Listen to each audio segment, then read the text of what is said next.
ஐயா, பொதுவா நம்முடைய பழக்க வழக்கங்களை மாத்துறது ரொம்ப சிரமமா இருக்கு. அது எப்படி மாத்திக்கிறது? பழக்க வழக்கத்தை மாத்துறது சிரமமா இருக்குன்னா உண்மையிலேயே பயங்கர சிரமமா தான் இருக்கு. ஆரம்ப காலத்துல நானும் ரொம்ப சிரமப்பட்டேன்.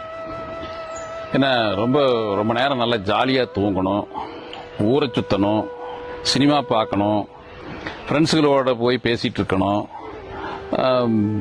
சின்ன சின்ன இப்போ ஒரு ஹோட்டலில் போய் சாப்பிடணும், பேக்கரியில் போய் டீ சாப்பிடணும், நைட்டு ரொம்ப நேரம் உட்காந்து அரட்டை அடிக்கணும். இப்படி நிறைய விஷயங்கள் பழக்கங்களா இருக்குது. எல்லா மக்களுக்குமே இருக்குது. காரணம் என்ன? அதெல்லாம் சுகமா இருக்குது. எந்த ஒரு கட்டுப்பாடும் இல்லாம ஒரு மோட்டரை ஆன் பண்றோம் அப்படின்னா அதுல இருந்து வெளிப்பட்ட தண்ணி கண்டபடி போறது அப்படின்னா விட்டுட்டோம்னா எங்க வேணாலும் அப்படியே போயிட்டு இருக்கும். இது இயல்பு. ஆனா அந்த வெளிப்படுற நீரை ஒரு குறிப்பிட்ட இடத்துக்கு கொண்டு போகணும்னா வாய்க்கால் கட்டி கொண்டு போகணும். இப்ப நீங்க வாய்க்கால் கட்ட ஆரம்பிச்ச பிறகுதான் அந்த தண்ணி கட்டுக்கு அடங்க மாட்டேங்குது, குறிப்பிட்ட இடத்துக்கு போக மாட்டேங்குதுன்னு பயங்கர சிரமப்படுவீங்க. அதுபோல மனதை சும்மா விட்டுட்டோம்னா அது பாட்டுல போயிட்டும் பேசிட்டு ஆடிட்டும் பாடிட்டு இருக்கும். ஆனா அது குறிப்பிட்ட இடத்துக்கு போய் சேராது. ஏன் குறிப்பிட்ட இடத்துக்கு போய் சேரணும்? மனமானது ஜீவனை போய் சேரணும். ஜீவனைனா உயிரை, உயிர்னா இறைவனை, இறைவனைனா நித்திய தத்துவத்தை.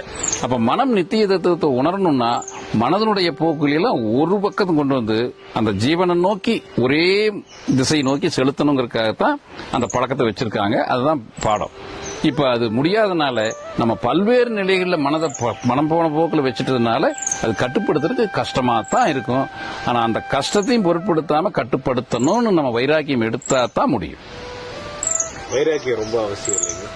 கண்டிப்பா. விவேகம், வைராக்கியம். ராமகிருஷ்ண பரமஹம்சர் சொல்லும் போது பல இடங்கள்ல விவேகத்தையும் வைராக்கியத்தையும் சொல்றார். வைராக்கியம்ங்கிறது விவேகம் இல்லாத வைராக்கியம் தேவையில்லாத பிடிவாதமா மாறிடும். அதே சமயம் வைராக்கியம் இல்லாத விவேகம் அது சோம்பேறித்தனமா மாறிடும். ஆக விவேகத்தால எது நித்திய பொருள்னு தெரியணும்.